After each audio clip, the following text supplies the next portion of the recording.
ದಯವಿಟ್ಟು video like ಮಾಡಿ. ದಿನಕ್ಕೆ 70-80 ವ್ಯೂಸ್ ಬರ್ತಿದೆ, ಆದರೆ ಯಾರೂ ಲೈಕ್ ಮಾಡ್ತಿಲ್ಲ, ಶೇರ್ ಮಾಡ್ತಿಲ್ಲ, ಸಬ್ಸ್ಕ್ರೈಬು ಮಾಡ್ಕೋತಿಲ್ಲ.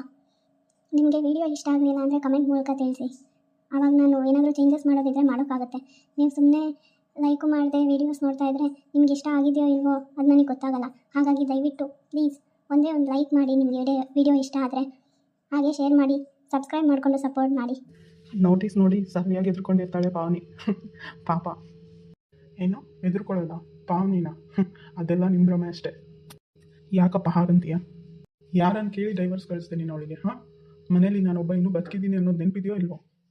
ರೀ, ಯಾಕಂಗೆ ಮಾತಾಡ್ತಿದ್ದೀರಾ? ಮುಚ್ಚೆ ಬಾಯಿ, ನಿನ್ನಿಂದನೇ ಇವಳು ಹೀಗಾಗಿರೋದು. ನಾನು ಹೇಗೋ ಸಮಾಧಾನ ಮಾಡಿ ಅವಳನ್ನ ಮನೆ ಕರ್ಕೊಂಬರ್ತಿದ್ದೆ ತಾನೆ, ಅಷ್ಟರಲ್ಲೇ ನೀವಿಂದ ಕಿತಾಪತಿ ಮಾಡೋದು ಬೇಕಾಗಿತ್ತಾ? ಅವಳಿಗೆ ಎಷ್ಟು ಅವಮಾನ ಮಾಡಿ ಕಳಿಸಿದ್ಲು ಗೊತ್ತಾ ನನಗೆ? ಏನು ನಿಂಗೆ ಅವಮಾನ ಮಾಡಿದ್ಲು ಅವಳು? ಅವಳನ್ನ ಮಾತ್ರ ಸುಮ್ಮನೆ ಬಿಡಲ್ಲ ನಾನು. ಏನು ಮಾಡ್ತೀಯಾ? ಏನು ಮಾಡ್ತೀಯಾ? ಅವ್ರನ್ನೇನು ಮಾಡೋಕ್ಕಾಗುತ್ತೆ ನಿನ್ನ ಕೈಲಿ?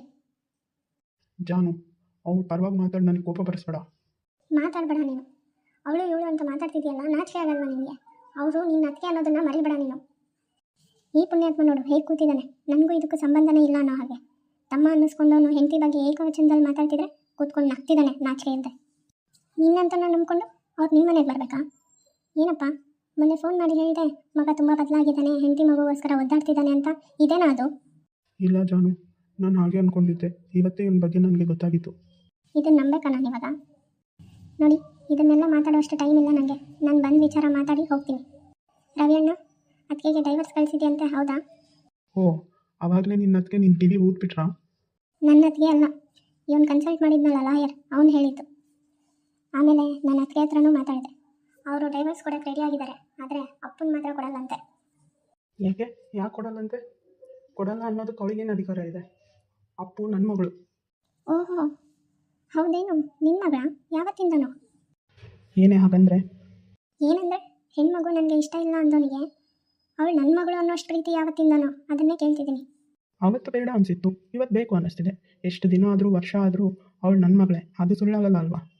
ನಿಜ, ಅವಳು ಯಾವತ್ತಿಗಾದರೂ ನಿನ್ನ ಮಗಳೇ, ಆದರೆ ನೀನೇ ಅವಳಿಗೆ ಅಪ್ಪ ಆಗೋಕ್ಕೆ ಲಾಯಕ್ಕಿಲ್ಲ.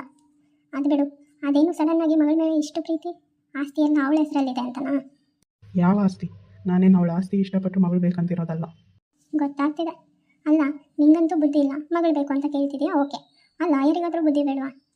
ಇದನ್ನೇ ಅವನಿಗೂ ಹೇಳಿ ತಿಳಿಸಿ ಬುದ್ಧಿ ಹೇಳಿ ಬಂದಿದ್ದೀನಿ. ಇನ್ನೊಂದು ಸ್ವಲ್ಪ ಹೊತ್ತು ಅವ್ನು ನಿನ್ನ ಕೇಸ್ ಕೈ ಬಿಡ್ತಾನೆ. ಯಾಕೆ? ಏನು ಹೇಳಿದೆ ಅವನಿಗೆ? ಯಾಕೆ ಅಂದರೆ, ಮಗು ಹುಟ್ಟಾಗಿಂದ ನೀನು ಅವಳ ಮುಖನೇ ನೋಡಿಲ್ಲ, ಬದುಕಿದಾಳೋ ಇಲ್ವೋ ಗೊತ್ತಿಲ್ಲ. ಅಷ್ಟೇ ಯಾಕೆ, ಅದಕ್ಕೇ ನಿನಗೆ ಪರಿಚಯ ಮಾಡಿಸೋವರೆಗೂ ಅವಳು ನಿನ್ನ ಮಗಳೇ ಅನ್ನೋದೇ ನಿನಗೆ ಗೊತ್ತಿಲ್ಲ ಅಂತ ಅವನಿಗೆ ಮಗಳೇ ಆಗಬೇಕು ಅಂತ ಕಾನೂನು ಪ್ರಶ್ನೆ ಮಾಡುತ್ತೆ. ಅಷ್ಟೇ ಅಲ್ಲ, ನೀನು ಲಿಂಗ ಪತ್ತೆ ಮಾಡಿಸಿದ ಡಾಕ್ಯುಮೆಂಟ್ ನನ್ನ ಹತ್ರ ಐತೆ, ಅದನ್ನು ತೋರಿಸಿದ್ರೆ ನಿನ್ನ ಕತೆ ಮುಗೀತು ಅಂದ್ಕೊಂಬಿಡು.